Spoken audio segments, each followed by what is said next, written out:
Hi, everybody. This is the Bark Night Podcast. I am your host, Patrick. And I'm Dan. So welcome to our latest episode. This is episode 26. It is our Wolfman review episode. So we are talking about the latest iteration of Wolfman, which is just Wolfman. Mm-hmm. And it was just released over the weekend. Right. And it is directed and written by Leigh Whannell, who you may know as being the guy that is heavily involved in both the Saw and Insidious franchises. And he's also known for directing the Invisible Man remake from a few years back and Upgrade. So the two movies I was going to point out was Upgrade and Invisible Man, because I think those two movies are fantastic. Yeah, he's done a lot with the Insidious franchise too. He was in the first in Saw movie, right? He was in the first Saw movie, and that was written by him and James Wan. Right. He was not the doctor, the other guy in the bathroom or whatever. The other guy that's trapped with the doctor. Whose name escapes me. I should have looked that up beforehand, but yeah, it's all right. Doesn't matter. Yeah. Kevin, maybe? I don't know. But yeah, so he's heavily involved in those franchises, so heavily ingrained in horror in general, sure. And this is another one to add into that. So a little bit more background. This was also written by his wife, so him and his wife wrote this together. This is the first feature movie she's written, so we don't have a lot to point at for her, but they've been married for a long time, so it's nothing new. I guess she's just trying to try this out. That's good for her. From a casting perspective, we've got Julie Garner, Christopher Abbott, and Matilda Firth. Mm-hmm. I tried to look up whether she's related to Colin Firth. She is from the UK. But I didn't see it pointed out anywhere, so I'm assuming not. I figure someone would point that out if there was a relation. Right. Yeah. But she's so young that there's like no trivia or anything like that on her IMDb page. Mm-hmm. So I dug around a little bit and I didn't see anything about it. But one thing I did see is that she's one of 3 siblings, and Colin Firth does have 3 children. So maybe there's a chance there. I couldn't find anything confirming it, though. In the cast, also, we have Whannell himself, who plays the voice of Dan, the guy on the radio. Good character. Like him a lot. Big character. I saw that. He's like one of the top billed, too, which is crazy. Yeah. But I was like, who? Like, what? And then I was like, oh, yeah, Dan. Dan's the guy on the radio. You never even meet Dan. Like, how's this guy top billed? But whatever. Because it's the director, too. Yeah, right? It's always weird to me, like, when somebody's, like, in a movie and directing at the same time. Like, in this case, super easy. Probably not much to it. Not like a Shyamalan thing, right? Right. Or, like, I think Ben Affleck's a great example of that, too, because he's always, like, the star of the movie and the director, Right. Yeah. That's got to be difficult. Or Peter Jackson sometimes does cameos for himself, too, in his movies, but it's never, like, a big role. Right. Yeah.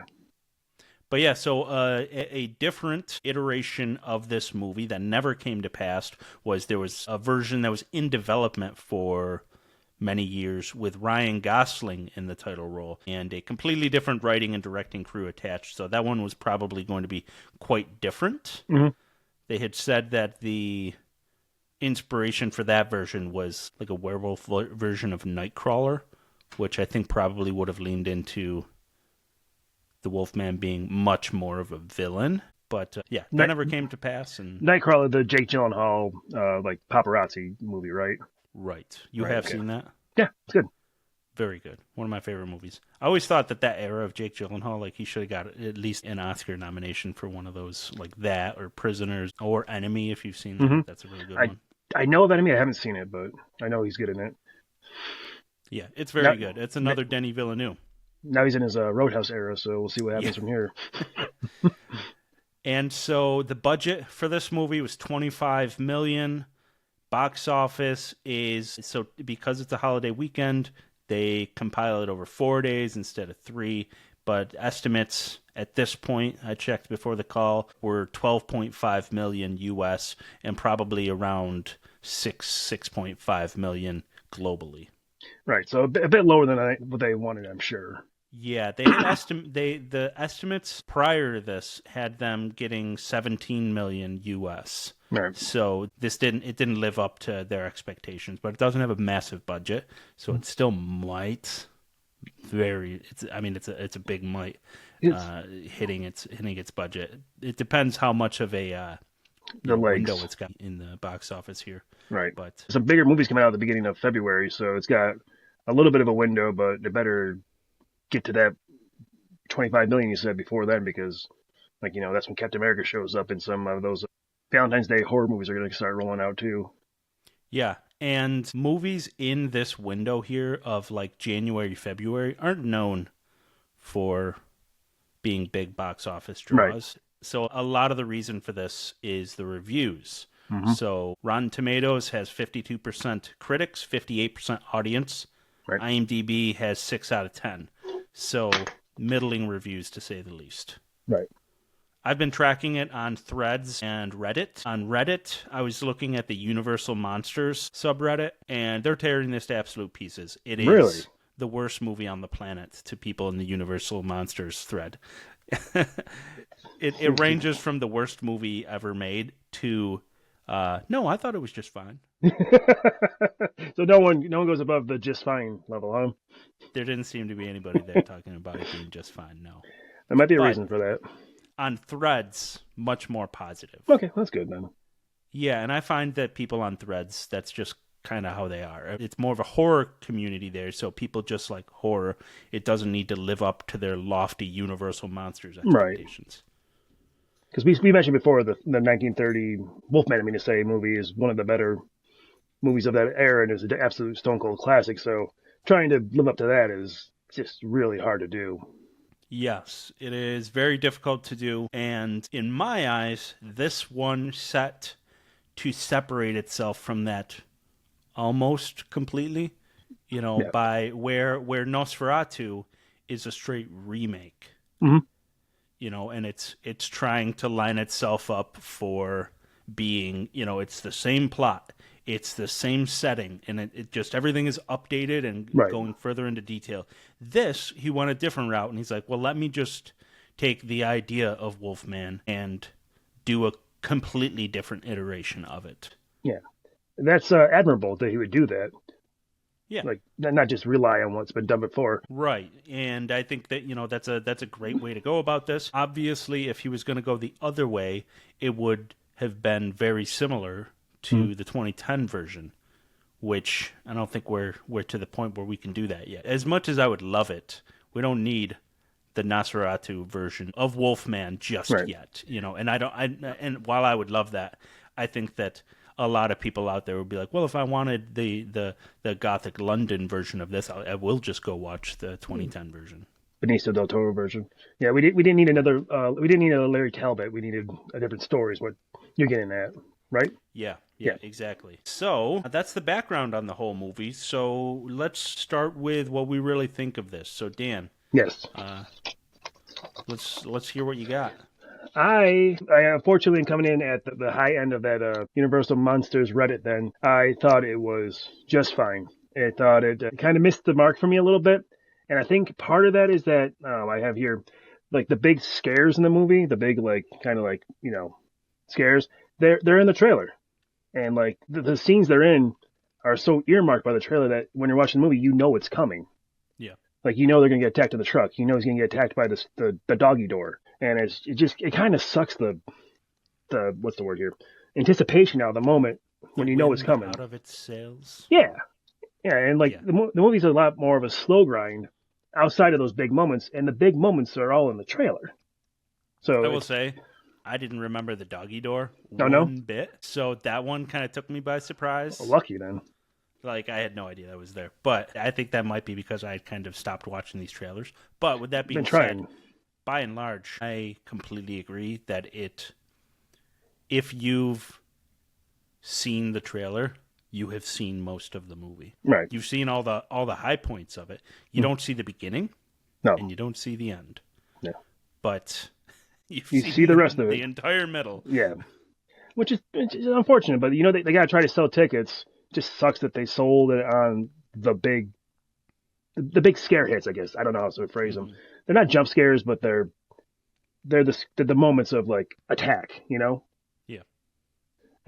But just to your point, you mentioned in the beginning, I have down here, I thought the beginning was fantastic. The father and son out hunting, Yeah, and the they come first across. like 20 Yeah. minutes. Oh, I thought it was so good. I was on board. So good, so good. And it does like a really good job of establishing the entire surrounding, Hmm. and establishing that it establishes some really, really cool lore Yeah. that it builds this movie on of there being like a Wolfman out there already. And so I didn't catch this when I was watching the movie, but somebody else pointed it out when I was perusing Reddit Ooh. and said that apparently the missing person that they're looking for out there when they find the Wolfman, his name is Lawrence Talbot. Is it really? I did not catch that at all. It was written on the father's notes. I didn't catch So that. they didn't call it out. And That's cool though. when you're seeing that in the movies, you don't have enough time Hmm. to like look over all the notes that they had there. That's a fun little thing then. It's very fun, and it establishes like a bunch of things happening around this movie that are like you're filling in the gaps of the story behind the story. That's cool. Again, that opening scene can't give enough praise. I thought it was fantastic. As soon as I thought once they go to San Francisco, which is where the son grows up and lives, I thought up until that point, I was like completely on board, and then it kind of lost its teeth for me, sadly. But yeah, the opening 20 minutes is great. Yeah. So what did you think of the cast? I thought the cast was. Garner, Christopher Abbott. I thought Christopher Abbott was a standout. I thought he was fantastic. Julia Gardner, I like her. I like what she does typically. I thought she was she wasn't given much to do in the movie, you know? She kind of just was. I completely agree. I took the same notes on that one. Yeah. And for anybody that doesn't know Julie Garner, she was in Ozark. Mm-hmm. She was in Apartment 4A. I just made a really funny face I saw. That's a good one. As I was trying to think of that. And she was in The Americans. Yeah. So just to give everybody a little background on that actress. Yeah.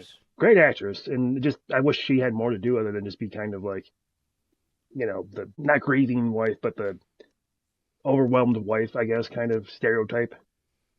Yeah, and so it was interesting because they kind of flipped the roles of her and her husband in a way where he's, talking about being a stay-at-home dad and she's the one that's working and supporting the family. So that was interesting.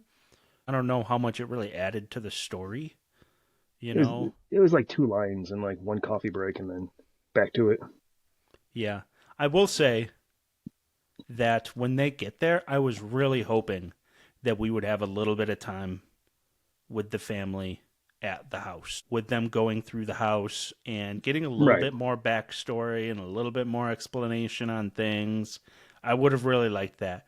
But they never get to the house together, and I feel like there could have been some moments there that they could have mined with that family that would have gone a long way to establishing Julie Garner's character, to establishing Christopher Abbott's character, Matilda Firth's character, establishing all of them a little bit more, and then the action that happens when they're leaving the house, not, on their way to it.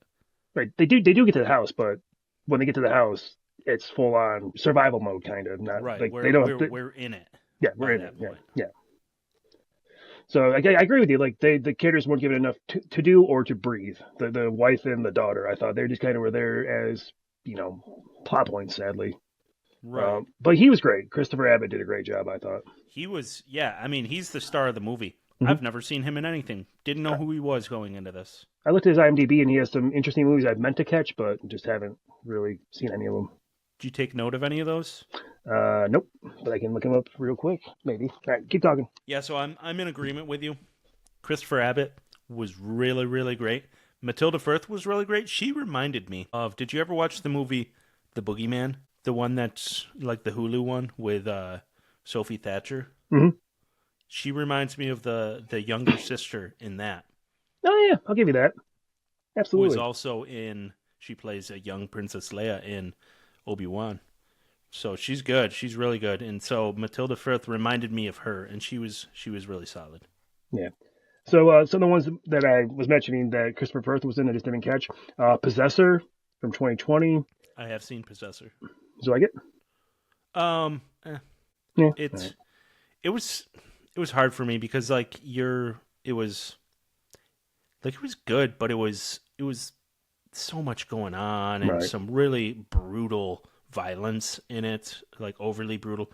Like you know those movies where you see like somebody get like their face bashed in, You're like, and yeah, like it. So I don't know. There was some of that, and it was there's a lot to keep track of with that one, to be honest. and then It Comes at Night was the other one that I kind of knew of, but I haven't caught yet. Yeah, I have not seen It Comes at Night. So, yeah, I got nothing for that one either. All I know about that movie is that it is about, like, people showing up at this house in the middle of, like, some sort of pandemic or something where, like, everybody went into that thinking that it was about, like, monsters coming at night. It was There's not, no monsters. Yeah. But, I remember that movie. Like, it's advertised like that, too. You think there's going to be something at night, and there just isn't. yeah, it did not come at night. And then a bigger movie he was in, well, not really a bigger movie, but a more, we'll go with infamous movie he was in. He was in Kraven the Hunter. And he played the useless character, the Foreigner, that did nothing. His character's called The Foreigner? The Foreigner, yeah. Who in Marvel Comics is like an assassin, and in the movie they gave him like weird like hypnosis powers that like froze time. It was stupid. He doesn't really do So The Foreigner is like a superhero. Not in the comics, he's just an assassin, but they gave him powers in the movie to make him more of a threat to Kraven. And he doesn't do much, let's be honest. Fair enough. That movie is just a mess, though, so it's fine. Not his fault. Yeah, so I think that he did really great in this. He is the star of it. Leigh Whannell had said that his vision behind Julie Garner's character was to sort of mirror that of Shelley Duvall in The Shining and be the emotional sort of linchpin of the movie. And if that's what he was going for, I don't think he quite hit his mark with that character. Just a bit off on that one. That's what he's going for. It's Julia, by the way. Oh, all right. Yeah. Maybe. It's all right. So I want to make sure you get it right, buddy. Yeah, well, I've said that name so many times at this point. Yeah.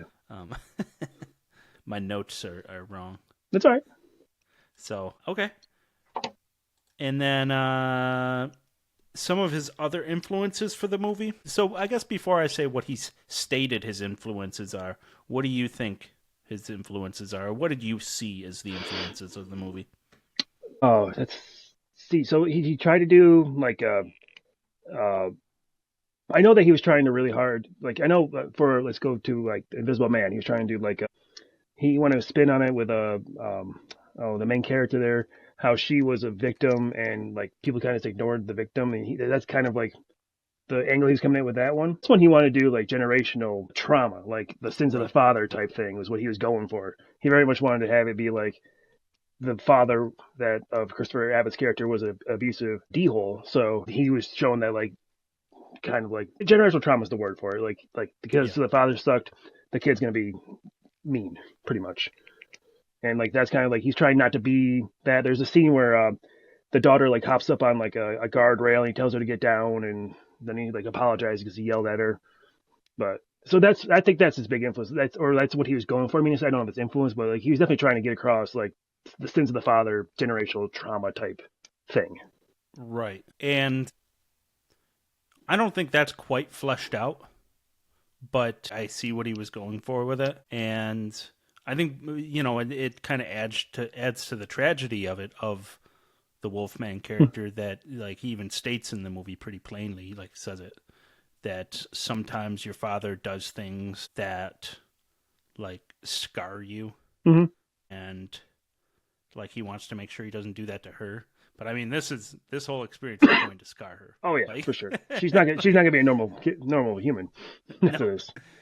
Yeah, and they definitely they're a little heavy-handed with that at times. If I'm gonna be honest with you, the whole thing. Like, there's a scene where I pointed out here with Julia Gardner where I wrote it down. I don't know if I verbatim, but she basically says, "Your daddy's daddy got a disease and gave him to your daddy."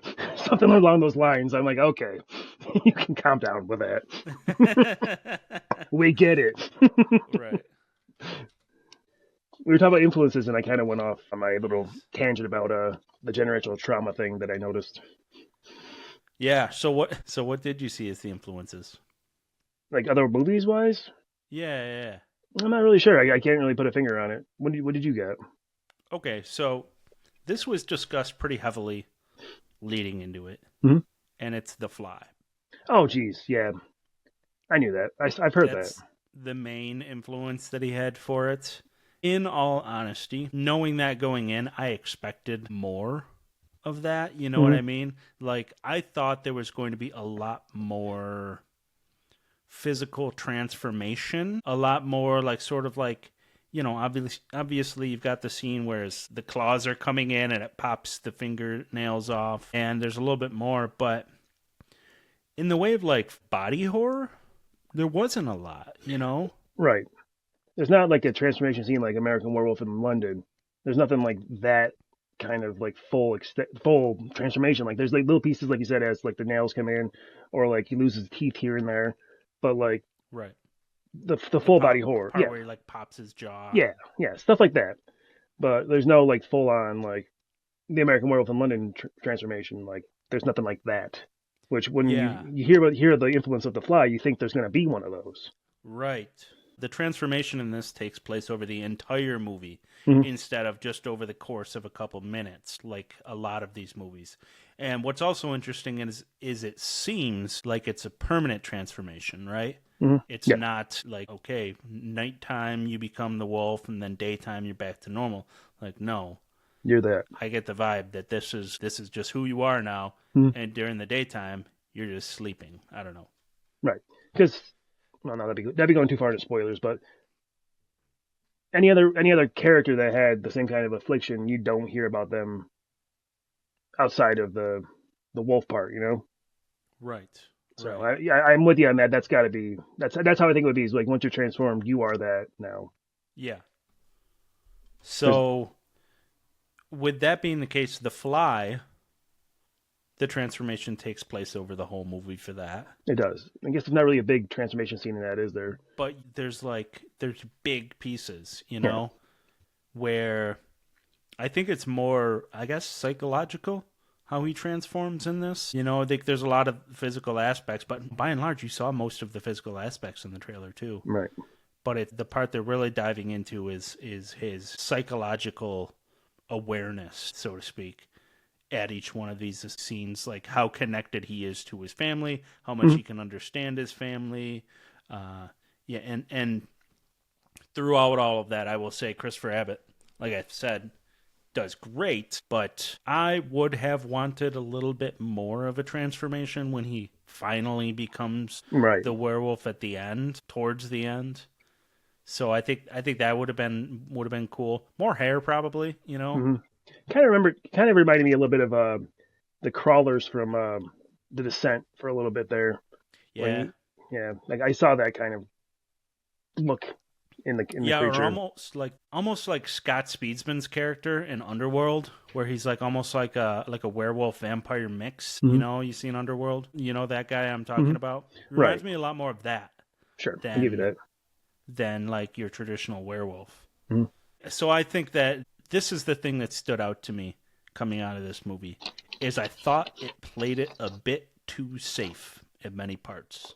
And I would have liked it to have just pushed the envelope a little bit more in the way of the design and in the way of the transformation, like all those things. Yeah. Some of the other influences he called out are The Thing and The Shining, and then Under the Skin was called out, and I can see that in sort of the atmosphere that he builds in this. Have you seen Under the Skin? That's the Scarlett Johansson one, right? Yeah. Yeah. So I could see that. 3 movies that he called out as influences that I have not seen are Little Children, Blue Valentine, and Amour. No. Got nothing on any of those. Yep. But I have seen The Thing and The Shining many, many times. Yeah. Classic movies. Right. And I see what he's going for with, like, not like visually The Shining, but with like the father transforming into a monster and terrorizing his family sort of thing in a secluded location. So I like that. Similar thing to The Thing. Yeah. What else you got? What are you thinking? Any more other notes you got there? Yeah, about the movie itself. I thought that the setting was great. The farmhouse that's like secluded with the attacks happening. I thought that was a great idea.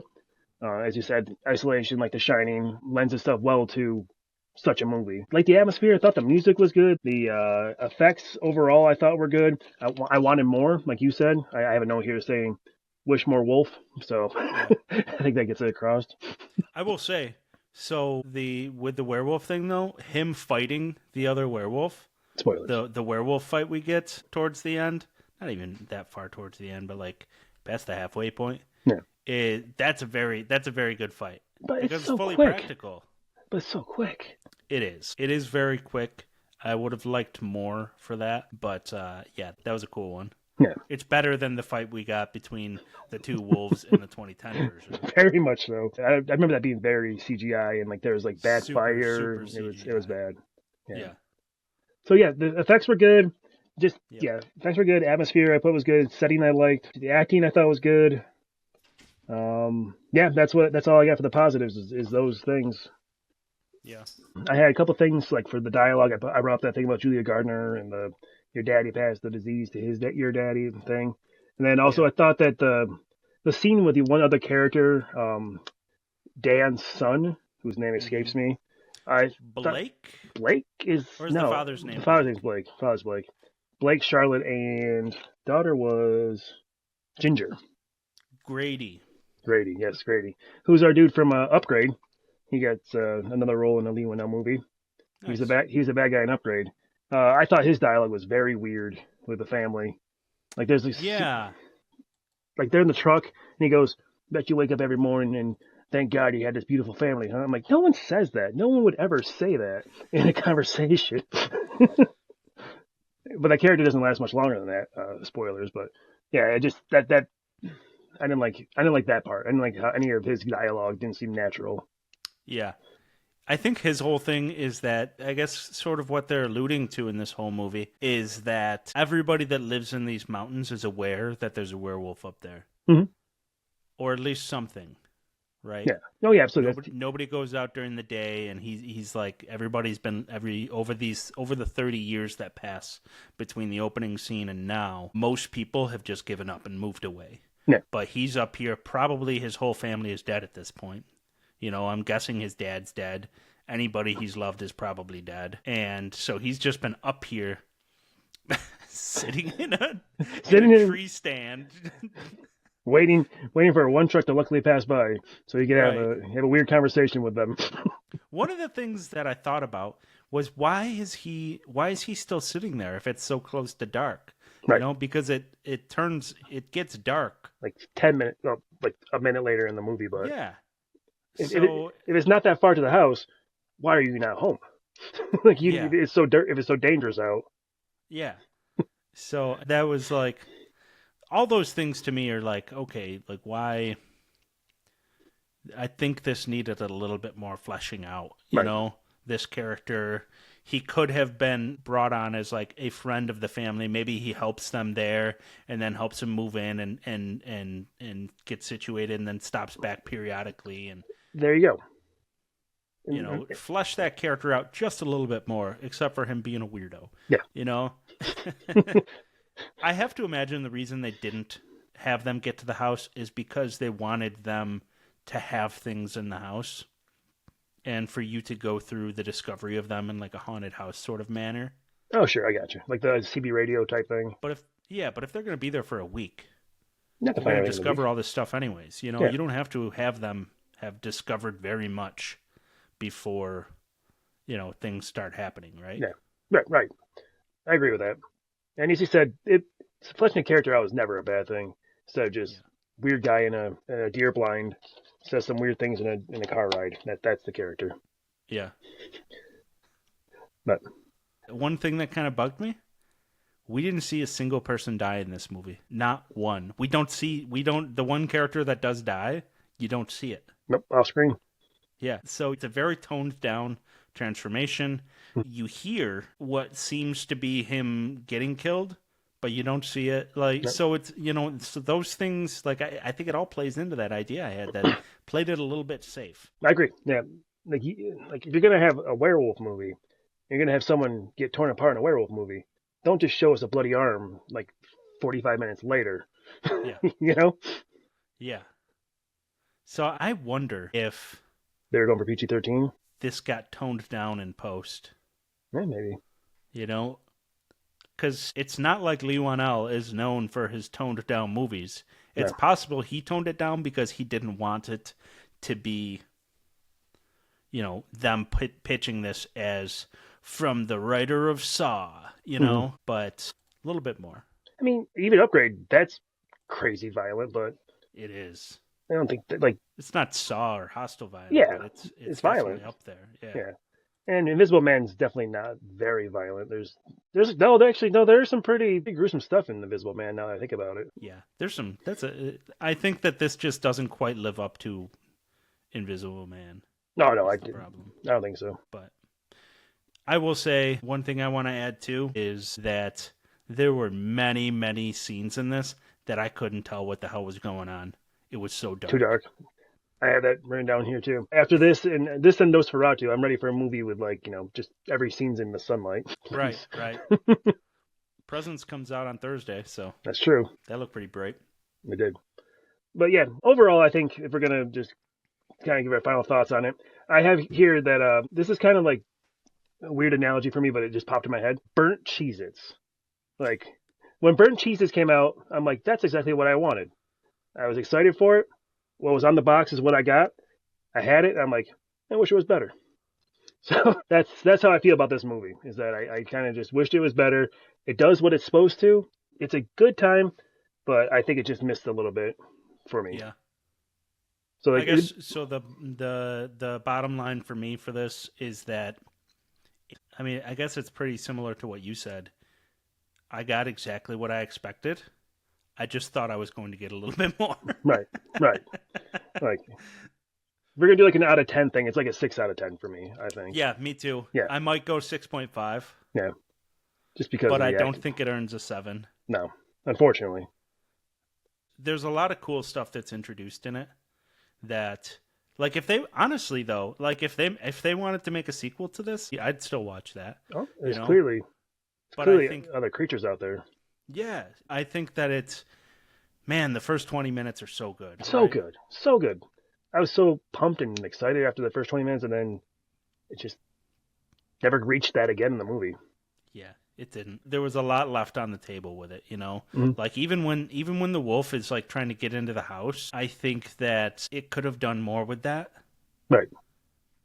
Like, it's a werewolf. It's going to scratch at the doors. It's going to, do something instead of just like run around the upper part of the house, like outside on the roof. Yeah. Maybe the solution is get him out of the house quicker. Maybe. I don't know what the solution is, but I just wanted a little bit more. Yeah. Yep. That's it for me. Like the burnt Cheez-Its analogy? Where's he going with this? Yeah, where's this going? What do you mean? Is that a movie I haven't seen before? Burnt Cheez-Its? So, yeah. I guess bottom line for audience, too, because we didn't spoil any of this. Mm-hmm. If you haven't seen it, it's worth a watch. It. Yeah, it's worth a watch. But don't pay to see it at the movies, unless it's a cheap matinee. Yeah. Which is what I did. Because I was like, everybody was tearing it apart online. I was like, you know what? I'm going to go Sunday afternoon. Yeah, it's not as bad as some people are saying. Like, I saw some Rotten Tomato comments because I perused them on my lunch break, and it's not like the worst movie I've ever seen or wish I had my money back. It's not that bad, but... No, it's not. I think that if I had paid to take a date here and I had spent $65 for 2 people, I might feel some type of way, but nope. Yeah. I don't even feel bad about the food I bought there because there's no such thing as bad popcorn. Unless it's burnt popcorn. It's burnt popcorn. They don't have that flavor out because no one wants that. No. So I was completely happy with my experience. I thought it was a fine way to spend a rainy Sunday. Yeah. I got a Charleston Chew out of it. Haven't had one of those in forever. It was good. Yeah. You know what else I watched after that? Because I was like, all right, I'm feeling like I gotta keep going on this. Bad. No. Damn. I watched Frankenstein Meets the Wolfman. Oh, I love that movie. Yeah. With Abbott and Costelle? No, that's Abbott and Costelle meet Frankenstein. Damn it. Frankenstein Meets the Wolfman is one where it's made in, I don't know, 1940-something. And Lawrence Talbot is right first 10 minutes of this movie. They basically undo everything that they did in the first Wolfman, which bugs me, but is like, well, we never see this character again if they don't do that, right? Right. But in the first scene, they're going to Lawrence Talbot's crypt, these like grave robbers, and they open it up, and simply because the moon shines on him, he comes back to life. Love it. That's it. And then he kills both of them and wakes up in a mental hospital. And basically he's confessing to killing all these people, and they just don't believe him. I don't think I've seen that. You should watch it. It's on YouTube for free. Oh, well, there That's you go. where I watched it. And so then he leaves, and he's like, I need to find a way to die, because apparently silver don't do it. And so he hears about Frankenstein. So he goes to Frankenstein's castle, and when he gets to town, he learns that Dr. Frankenstein is dead and that his castle was burnt to the ground. So he's like, oh, well, that sucks. Well, I'm going to go up there anyways. And then he goes up there and stumbles upon Frankenstein's monster, and they become good buddies. Oh, I love that. And then he meets Frankenstein's daughter, and his doctor from the mental hospital like finds him up there, and it's like complete nonsense. It's ridiculous, but I love it. This is where this franchise goes at this point, like, because this is the second of 5 appearances for him. And so then there's like a whole scene where they've got them, Frankenstein and the Wolfman, connected together, and they're trying to like use the experiments or whatever to try and kill Wolfman. And the doctor, and I'm going to spoil this for you because it doesn't matter. Because I'm telling you, the movie's nonsense. Right as they're doing it, the doctor just decides nothing is built towards this in the movie whatsoever. He's been a completely good guy doctor this whole time. He's like, but wait, if I do this and it kills Frankenstein, I will never see the full scope of his power. And he's like, and then he just flips the switch the other way, and it like basically zaps Frankenstein into becoming like full-blown Frankenstein's monster again, instead of like the friendly Frankenstein we've had for the whole movie. I won't tell you the end. But the whole movie is like that, basically. You got townspeople once again rising up to try and take them out. You got the experiments, and you get Wolfman doing Wolfman things. So it's. Do you get Tesla coils in the background? I believe you do. Oh, I believe you do. I'm in then.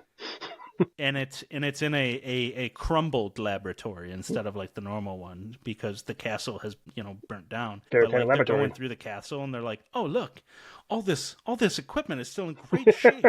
Like, we can still use this because the plot needs it to be. That's why. Like, that's hilarious. I have to watch that. That sounds ridiculous, and I'm in for it. Yeah. So the next one up is, I think, Frankenstein meets Dracula, and Wolfman is once again in that, except Lon Chaney Jr. has a mustache this time. Nice. So that's next on my list, is to rewatch that one. And then there's one more I can't remember the name of, and then it's Abbott and Costelle Meet Frankenstein, where they got the whole crew there. That one I remember from my childhood absolutely loving. So yeah. What's funny about this one too is that it's actually like the 5th in the franchise for Frankenstein. Like he has like Frankenstein and Son of Frankenstein and Bride all of Frankenstein, right? Leading into this one. So by the time you get to this one, it's not even the same actor as Frankenstein anymore. So yeah. Anyways, that's enough about that movie. But I watched that too, and it was really fun, because it's like it's not as like tragic, and it's way more goofy, and like, so I was like, all right, this is fine. But I love Lon Chaney Jr. as Wolfman. Yeah. So. Give me more. Give me more. All right. So for our next segment here, we are knocking the dust off of our Pitch Me segment. So for our Pitch Me segment here, we're going to pitch each other our own werewolf movies. So I do so much talking around here that I am going to pass over the baton to Dan to kick us off. All right, buddy. So here's my idea for a werewolf movie. I want to have it set in Alaska. Either an Air Force base or one of the National Guard bases they have up there. Like, Alaska, like the 30 days a night, there's that whole thing about, 30 days a night. It's not really what happens, but there are long nights. Yeah. So I get to do more research into it and find out like what day it would be. But I want to have like an Air Force base or a National Guard base or something like that be attacked by a werewolf, white werewolf, like there is in like Bad Moon, but like, against the snow background. And I want them to try to, I want like a full like monster movie, kind of, like people at a base trying to figure out what's going on, trying to stop this thing that's just preying on them while it's this extended night period. So like kind of like 30 days a night type deal, but with a werewolf. And what else I got here? Yeah, werewolf slasher movie is kind of what I want to go for. Kind of like, did you ever see the movie I See You? I did see I See You with Sylvester Stallone. Right. So like I See You with a werewolf. Okay. It's like an isolated area. I went with like National Guard because I want to be like soldier types kind of, but you could do it I guess without that. But I just thought like there is some secluded areas up there where it's just like a few people on a base. I thought that'd be a perfect setting for it, Yeah. and that's what I would like for a werewolf movie. You wanted me to say what kind of music I'd like for it. I have here like The Thing meets Friday the 13th, kind of like Okay. like the It's like atmospheric of it. minimalistic Yeah. score type. Yeah, and like when the werewolves come in, like not like heavy hand, like the jaws kind of like doing it, but like something like kind of like a stinger showing that it's gonna go down, So you're relying heavily on the bass guitar. Yeah, you know it. I love it. There you go. I love it too. Do you think about who for the music? Any specific artists stand out, or you don't care that you just want the general vibe? Well, I put down Trent Reznor, but I imagine he's probably too much money nowadays to do something like this. He might. You never know. You never know, but like that would be the ideal guy because I feel like he would know that kind of vibe real well. Right. Well, and I don't know. Has he done a horror movie? You have to assume at some point he did. I just don't know. Yeah. But yeah, so that was my idea. So werewolf kind of slasher. Like I went with the Air Force base or National Guard base, as I said, and I think that could be fun. Like that's what I want. Like I want something like that. Like this movie, obviously, much more about the father's descent into being a werewolf. Like I don't want to care about that. I just want something attacking a group of people and the people trying to fight back and stop it. Right. Almost like Aliens, kind of, but not. So kind of like that. Do you have more than one werewolf, or is it just one? I would just have one. Simplistic, just have one central bad guy. You can even do Wendigos, I guess, but that wouldn't be what you wanted me to do. But yeah, so just one central werewolf, because like one werewolf be enough. Okay. I put down here maybe have a polar bear fight. Don't know if that would work, but like a wolf and a polar bear. Yeah. You know what would be cool too? What's that? If the polar bear doesn't die, Becomes and a then you werewolf. get a werewolf polar bear after that. Ooh, now you got something there. Yeah. A polar bear. There's two problems for the people to fight off. Yeah. I like that. Do you think through a director? I did. I had a couple ideas here. I just watched Oddity recently, and I was a big fan of that. And Damian McCarthy is the director of that. He hasn't really done much, but after that movie, I'd like to give him like a big budget and see what he could do with this idea. Yeah. And then the other idea I had was Parker Finn from Smile. Just see him do something else. He's only done like Smile and Smile 2, right? I don't think he's done anything else. No, I think that's it. But and the beginning of Smile 2 has that whole snow scene. Exactly. And like he's got really good eye for practical effects and making things look good. I think he could be a really good choice for this fantastic idea I have here. Yeah. Have you thought through special effects? Practical, as practical as possible. I know I didn't have to ask, but I thought I would anyways. I mean, I'm sure like the werewolf polar bear fight, if that makes it in there, which it should, that would probably have to be a little CGI reliant, but yeah, you can do it. You can do it. It's 2025 for crying out loud. There's always a way. Yeah. And then you asked for me to give you some ideas for cast. I want to have a final girl. Like I know it's cliche, but I want to have like a final girl. Like maybe she could be like a young recruit on the Air Force base or the National Guard base. I thought maybe like Chloe East from like Heretic. Okay. Like she's the blonde, right? Yep, she's the non Sophie Thatcher one. I thought it'd be nice to give her a starring role and let her like show off. Otherwise, you could do like I don't know, like Caitlin Denver came to mind from that. Did you ever watch No One Will Save You, the Alien movie on Hulu? Yes, I did watch that. So lead actress from that, I thought maybe she could be option 2 if not Chloe East. Okay. Yeah. And then cool. and then for like the soldiers, I had obviously Alan Richardson is my dude right now, the big guy from Reacher. Have you watched all of Reacher? I have not. I gotta see half of the last season and the new season. Oh man, it's so good. I know. And then I had Walton Goggins. I'd love to see him roll around there. Maybe he's like the commander of the base. Ensemble, yeah. Walton Goggins is a necessity. He's got to be like he could be like the leader, like the guy in charge. Yeah. And then lastly, on my wish list, I put down O'Shea Jackson Jr. Ice Cube's kid. I like to see him in like an actual like movie like this, like a survival horror type situation.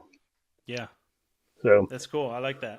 yeah, so that would be the main crew. You could have other guys like fleshing out the body count and such, but yeah, that would be the main group, and then Chloe East would be the final girl kind of situation. Because come on, you want to have a good final girl, right? Yeah, that's cool. I like that. I like that a lot. Yeah, yeah. It's a very rough idea. Hollywood, if you want to call me, we can talk it out, figure it out. Free most weekends. As I was putting mine together, I was thinking to myself too, like man, I'm fleshing this out a little bit. Like, It was maybe fun. I'll put something together for this. Yeah. But okay, you got anything else for yours?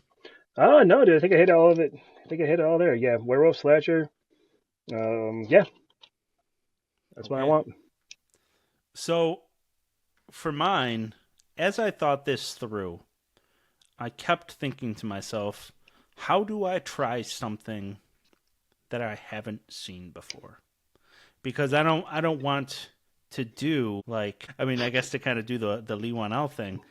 I don't want to do the version we've all seen before, right? Hmm. Right. I want to do something completely new.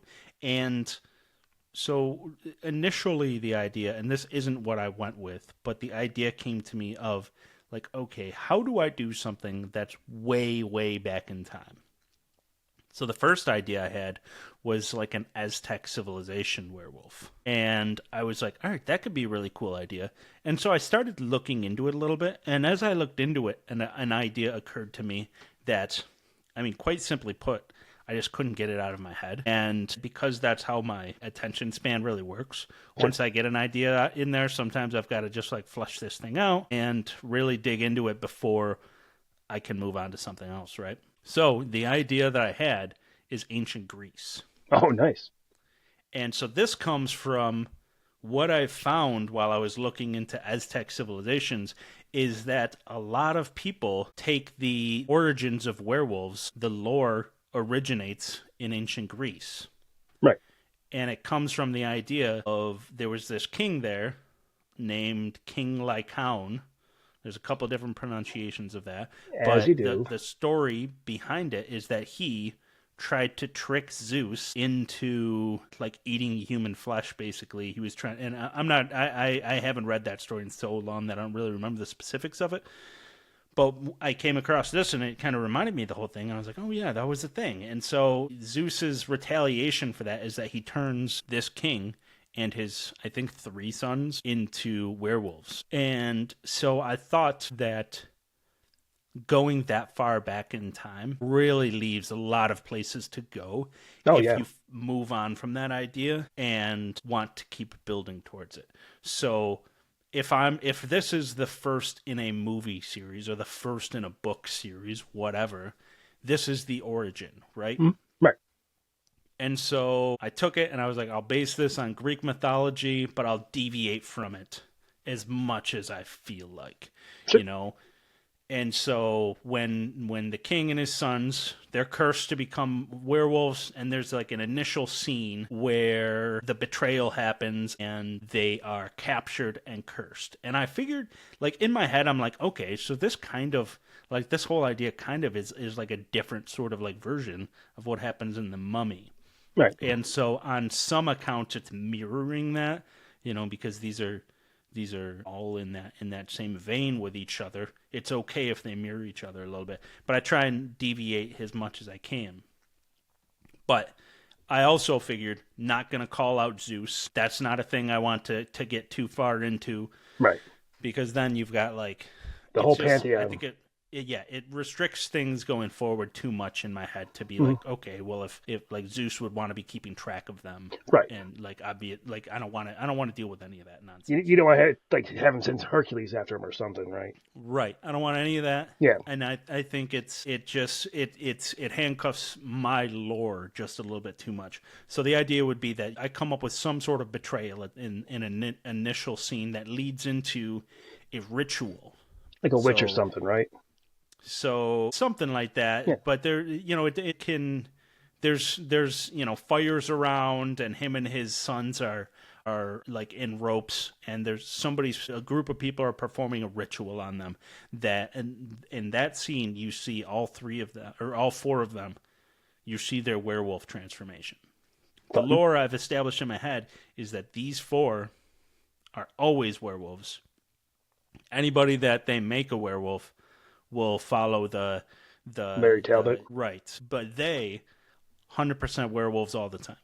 Okay. So you've got your transformation scene, and then you have a scene of them taking them, and they're in like cages, and they're being transported to this temple out in the middle of the jungle, a Greek jungle, and that temple is where this movie or whatever will take place. Yeah, it's a movie. We said movie. Oh yeah. So that's where it takes place, and so they're dropped off there. They roll when the movie ends. They leave their cages in there, and however they decide to do it, they know that they can break out of these cages in a certain period of time, whatever. And so they roll like a giant boulder or something in and block the place off. So the area they're in, there's a temple, there's forest and shrubbery, and there's a lot of cool sort of like Greek style architecture there. And in my head, I figured I could take the idea behind like the labyrinth of the Minotaur and have that sort of thing here too. And within this thing, there's enough to eat and drink for them to survive for a very long time. Years later, explorers of whatever sort stumble upon this temple prison, and they move the boulder over, and they go in, and they're exploring in there, and that's when they get attacked. And so the whole movie is this group of explorers that is there, and there's like the main like big old werewolf, and then there's the three young ones. Right. And I thought that by the end of this movie, the three young ones have sort of just ran off and escaped into the jungle, escaped into the world to spread this sort of thing. And the father is like, no, this is my home now. I'm staying here. And he's protecting the place, so to speak. So while the explorers are in there, whatever, the three wolves can, maybe there's some scenes of them killing guys or whatever, but they escape and they're off and doing their own thing. And maybe there's one young werewolf that stays behind and fights all these guys with his father. But either way, they break in. There's some cool scenes of like, traversing these caves, traversing these, a bunch of jungle things, basically. So, like, kind of like Alien vs. Predator, but with werewolves. They're not, like, when they go down to the alien temple, kind of? Well, I hadn't thought of it that way, have you? I hadn't thought of it that way. You know what I have in my head when I think of this? Okay, that's where my brain went. There's probably 4 movies that in my head I think about as I'm going through this. And this is going to sound funny, but a lot of the movies, I'm thinking more of the aesthetics of them and not certain aspects of them. Now, one of them that I'm thinking of is the movie Congo. What? Have you Congo? seen the movie Congo? Didn't hear you. I'm sorry. Yeah, Congo.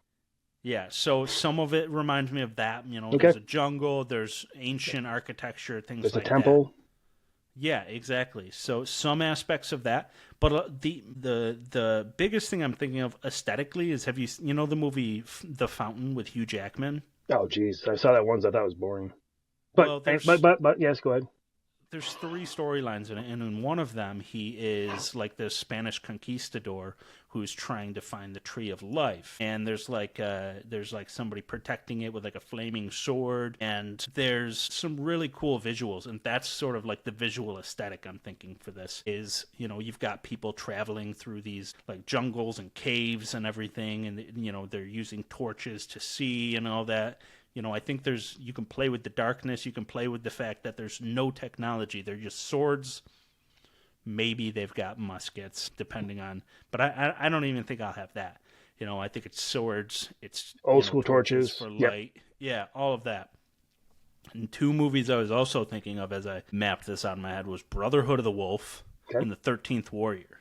Oh, I love 13th Warrior. I do too. It's a very, very flawed movie, but I watch it a lot. I might watch that once every year or 2. Let's say like at the end of your life, like they give you like a running tally of everything you've seen. I bet you 13th Warrior is one of the top 10 movies I've seen.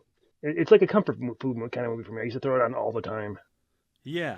And so, that captures a lot of like there's certain aspects of that I'd like. A big part of it too is this Brotherhood of the Wolf, where they're hunting a monster. The monster ends up being a pretty big letdown, if I remember correctly. It's like Yeah. a CGI thing and all that. It was But like for a a lot of it, lion with like something taped to it or something. I don't know. It doesn't matter. yeah, so but that's the idea, so it's taking the ideas from a lot of these things and the visual aesthetics that they establish, and a big part of it really is that I wanted to do a historical version of this where you start there, and then you've got so many places you can move because there's 4 wolves. They're not going to get killed. I don't even know if they kill any of them, or if their whole thing is that they just escape or what. But some of these werewolves are going to get out and they're going to get into the world, and from there you can go a lot of different places. Also, some of these people are going to get out, maybe, or these people can travel. I also thought about in my head like I could have like a Last Voyage of the Demeter style scene where this werewolf person is traveling to another country and turn into a werewolf on the ship. Ooh, that's a because fun they one. don't know that they're a werewolf at that point. They just know they got bitten or scratched or whatever. Mhm. And a werewolf on a ship, and then it's in a new continent, new country, whatever. Every culture throughout history, like werewolves are in there somewhere. Like every culture has a werewolf story. Yeah. So that's what you're getting at, right? Kind of that idea. Yeah, exactly. So it's sort of the origin of this whole idea, and it spreads from there. So one thing I want to do is I really wanted to explore the origin, but leave a lot of places to go after that, right? Right. Because like I didn't that. want to just do one flashback scene. That's one of the things that, like with the Mummy, you get that one scene in ancient Egypt, and then the rest of it, and boom, you're up to modern times, But I want to really dig into the ancient Greece part of it, All right. I got you. Yeah, I like that. That's a good idea. Thank you.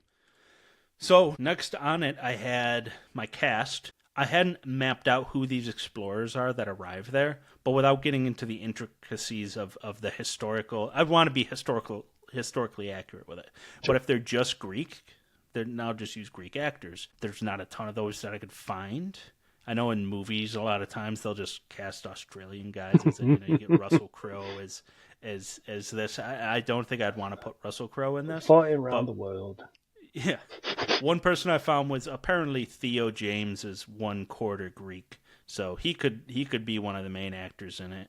Sure. And depending on if he's good in The Monkey, if he's not, then sorry, bud. You're out. Right. My hypothetical movie, you're out of this.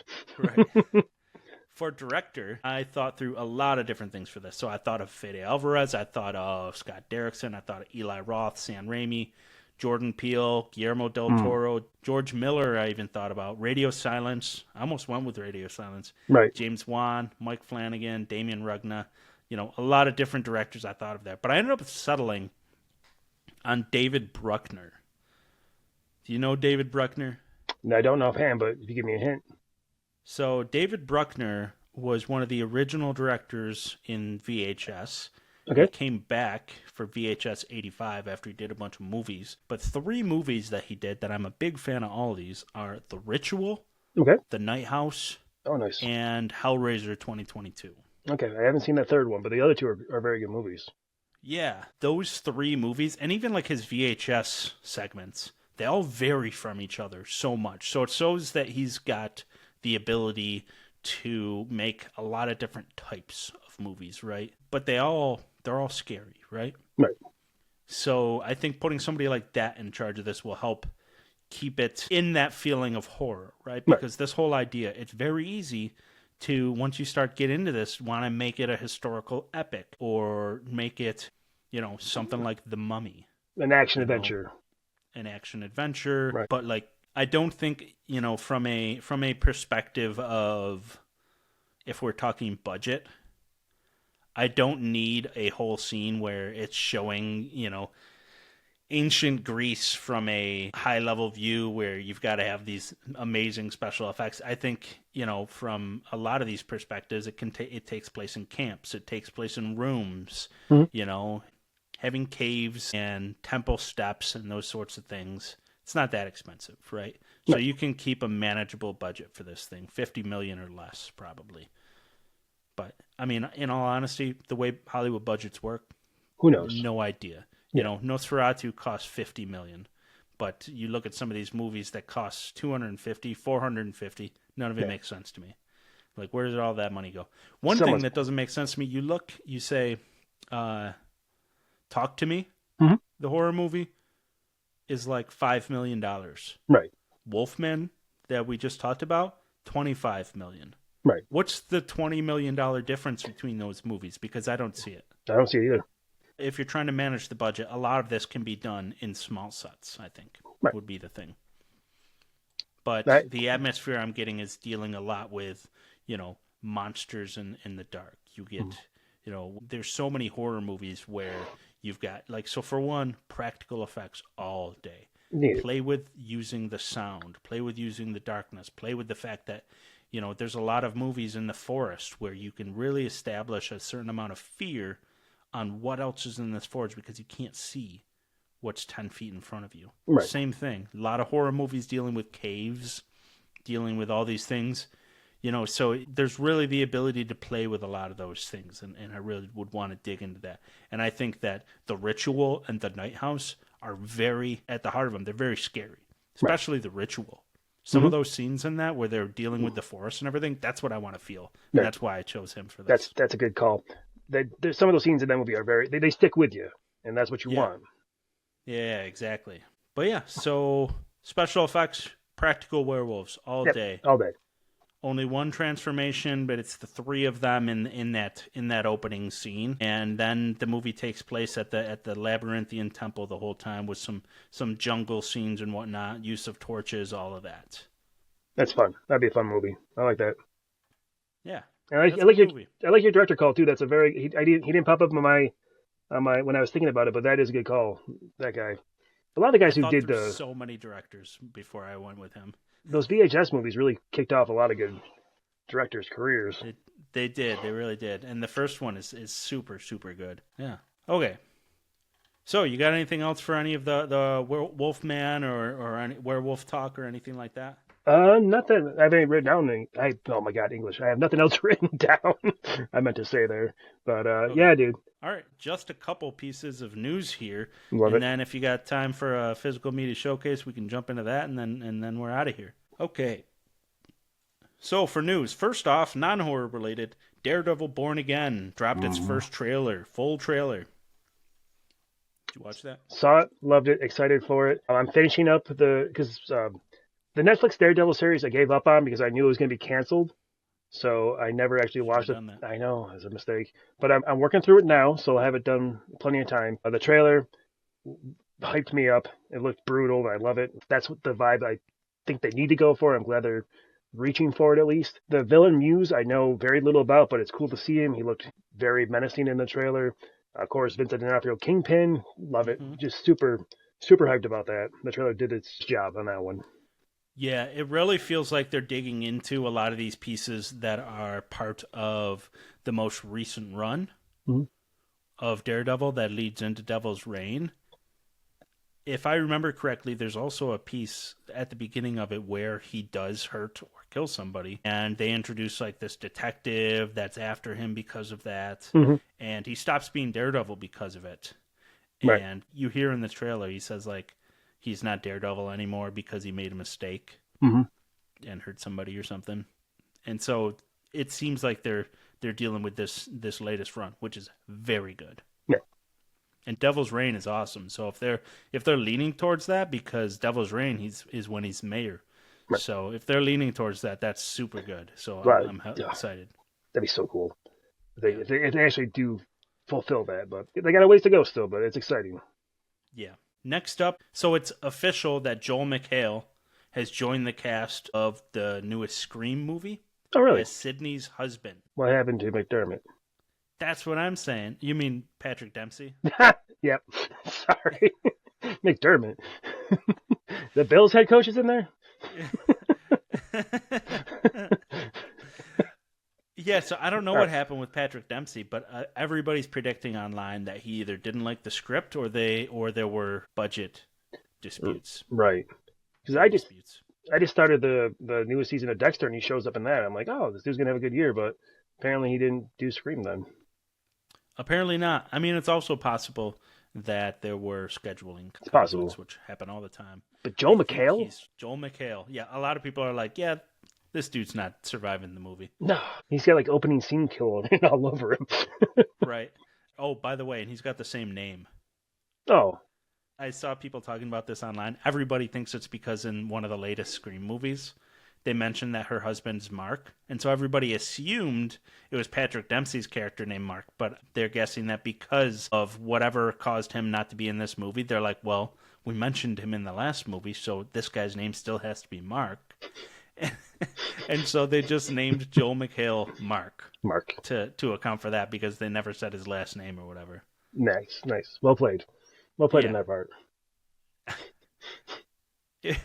So that's what we're dealing with these movies so far. So I don't know how I feel about all this. I wish they had been able to figure it out with Patrick Dempsey, but that's after the whole Melissa Barrera, Jenna Ortega situation happened, and then they got some good vibes back by getting Neve Campbell. I'm tired. Neve Campbell to agree to it, and then they're gonna put Joel McHale in there instead. And then they put Joel McHale in there. I just watched him in that It's a Wonderful Knife movie. Yeah, that movie was weird. Yeah, it was fine. It was fine. Jasmine Savoy Brown, they announced that she's going to be in it, and Mason Gooding, he had already been announced, so both of them are going to be in it. They're twins, right? Yeah. Okay. I just found out that Mason Gooding is Cuba Gooding Jr.'s son. You didn't know that? I didn't. Sorry. That was crappy of me to say it like that. Dumb. It's okay. I know. I was thinking as I read it, I was like, wait a second, what? Did everybody know this but me? Apparently. I think so. He's got a movie coming out. I mentioned the Valentine's Day horror movies coming out. There's like Hard 2 Eyes. Or 3 of them. Yeah, Hard Eyes. Looks kind of fun. I'll watch it. Yeah, it looks like it could be decent. Yeah. So the final news I have is that David Lynch passed away. Sad. Very sad. Big fan of his. Yeah. So that was something I just wanted to mention. It's so sad to hear. I know there's a lot of big fans of his out there, and I'm a big fan as well. So figured it was at least worth bringing it up here. Yeah. Yeah. He passed away the same day as Bob Uecker, I think, passed away, or within a couple of days of each other. If you don't know Bob Uecker, he was the longtime announcer for the Milwaukee Brewers, and he did the Major League movies back in the day. Did you ever see those? I did see those. He was the announcer in those. I even saw Major League Back to the Minors with Scott Bakula. That's a good one. But yeah, he passed away too, so it stinks. Like it's people like you from your childhood, you just kind of as you get older, it kind of happens, which sucks. But yeah, very sad. Rest in peace to those guys. Yep. So that's all the news I had. So let's jump into the physical media showcase. Do you have anything? I have absolutely nothing. I have purchased nothing in the last little bit, so I want to see what you brought to the table, my friend, because I dropped the ball. I brought 2 things, one for me and one for you. Awesome. Both for me. So here's the first one. Abbott Costelle. Fantastic. Yeah. I need to get that. So you got a nice little shot on the back here of Frankenstein, Dracula, and the Wolfman. So what more do you want? This was the final appearance of Lon Chaney Jr. as Wolfman. So I think that is worth having it, just for that. Mm-hmm. But it's a DVD, and it was actually my grandfather's. So that's cool. He passed away a few years back, and that's it. That was one of the movies I grabbed while I was over at his house. Great one to grab. Yeah. They probably don't put those movies out much, I imagine. No, I can't imagine. Unless they do like a Wolfman box set. Mm-hmm. I don't know if this even gets a 4K, right? I would doubt it. You should. It's great, but I mean, 4K is kind of wasted on an old movie like that, Yeah. So the other thing I have, and all of this is to stick with the Wolfman theme. So I have the Wolfman action figure here. Oh, fantastic. Yeah, I knew you had that. Yep. So there's the front. Here's the back. That's so good. Yeah, it's really good. And then here's the inside.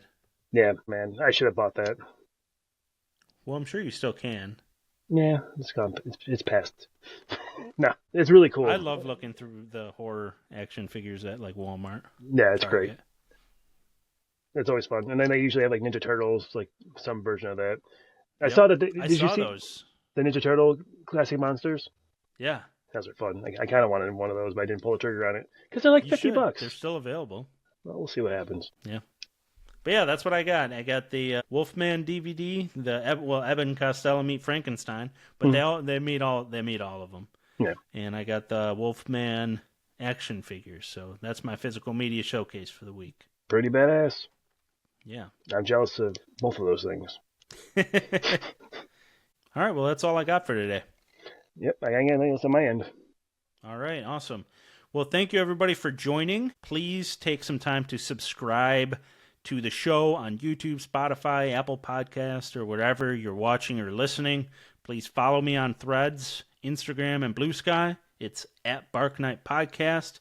And next week, we're going to be doing our Korean folk horror double feature of Excited. The Wailing and Exuma. So please join us for that. And at the end of that episode, we'll also release what the episode schedule is for February. Like it. Very excited for that double feature thing. So am I. I'm excited to see The Wailing. I found it while I was browsing streaming this weekend. I was like, oh, there it is. It's available. I saw Exuma when I was browsing Sunday during the day too. I almost started it, but I'm like, I'm going to go to the Bills game soon. So yeah. Well, now you can. We're in it now. So Yes. Thank you for joining, Dan, and thank you for everybody for joining the episode. And we'll see you next week.